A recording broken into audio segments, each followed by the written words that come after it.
And final chapter 3, or actually part 3 of Francis Swaggart's awesome book, And Sarah Saw. And then we go into chapter 23. We're almost done here, and I just want to start on some of the other books that we've got. We've got so many, especially from Jimmy Swaggart and his wife and all the other guys there at the Swaggart Ministries. So also remember that just as occult spiritual laws create irrational superstitions, they will also continue to lead one further and further away from all logic.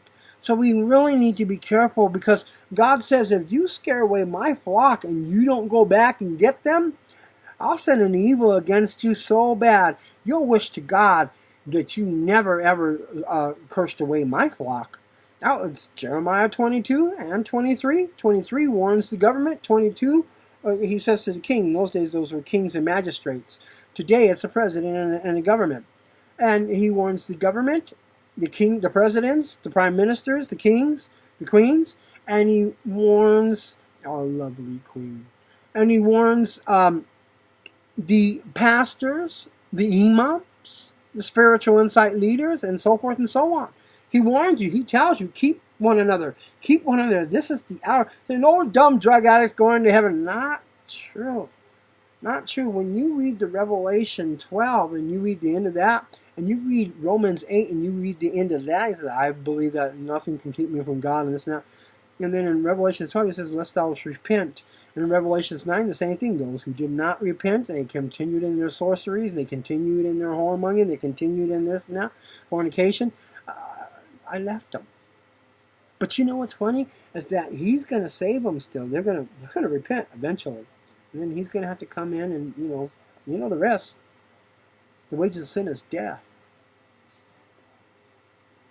So also remember that the occult spiritual laws create irrational superstitions. They also will continue to lead one further and further away from all logic, eventually reaching the spirit realm of the demonic or Satanism. And we really don't like those words in our mouth at the latter day, because vanity is in everything the wicked one does. So when he hears the name,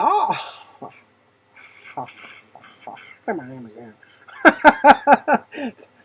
But the Bible warns us of being bewitched.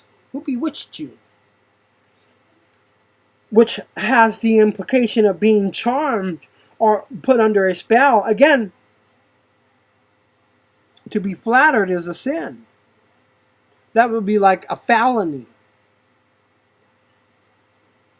Again, being void of logical thinking. The believers of Galatia were led astray from the truth due to the lack of sound and rational judgment.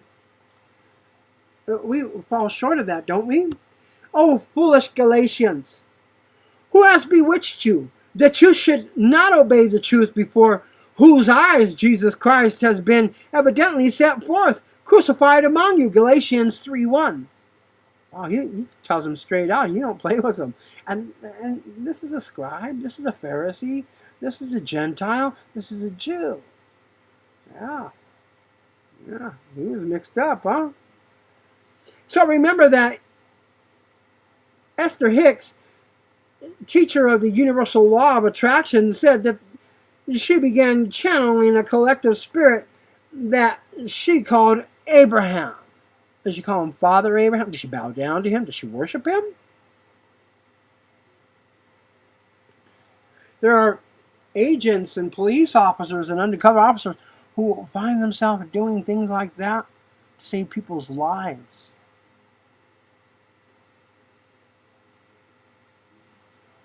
Kind of like Rahab.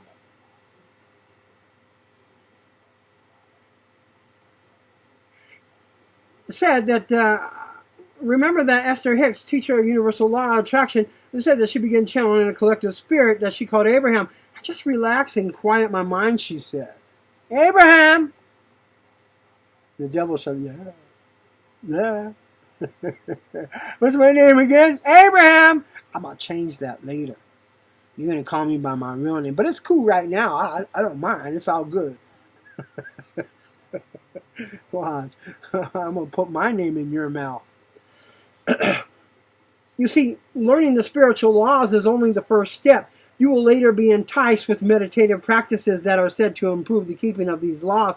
But this is exactly what brought Hicks into contact with her spirit guide. And what she described was actually a deep meditative state, which is a state of self-hypnosis or a trance where the subconscious mind is exposed. It is what some call going into the silence, the stillness, or the center, the core, the common core. Oh, Francis? Sarah, where are you at? As a matter of fact, meditation is swiftly becoming the main vehicle for creating a worldwide acceptance of the universal spirituality of the wicked one, or, if you will, the Antichrist. Don't, though. Don't. I bid you don't.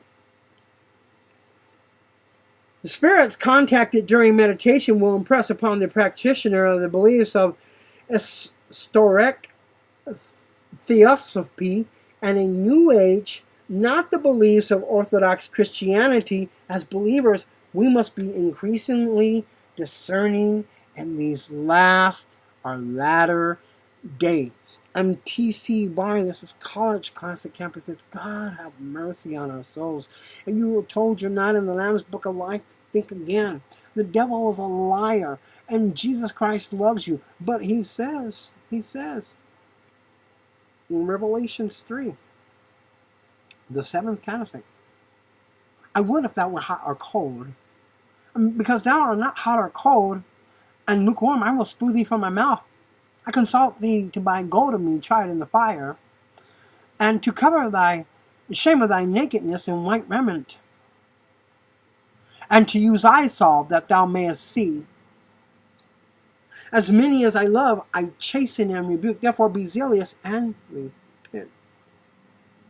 Behold, I stand at the door and knock. If any hear my voice and let me in, I will come in to him and I will sup with him.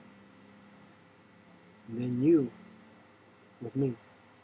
You know what that means? That means that you're going to go out into the flock and eat all the herd. Jesus Christ don't want you practicing idolatry.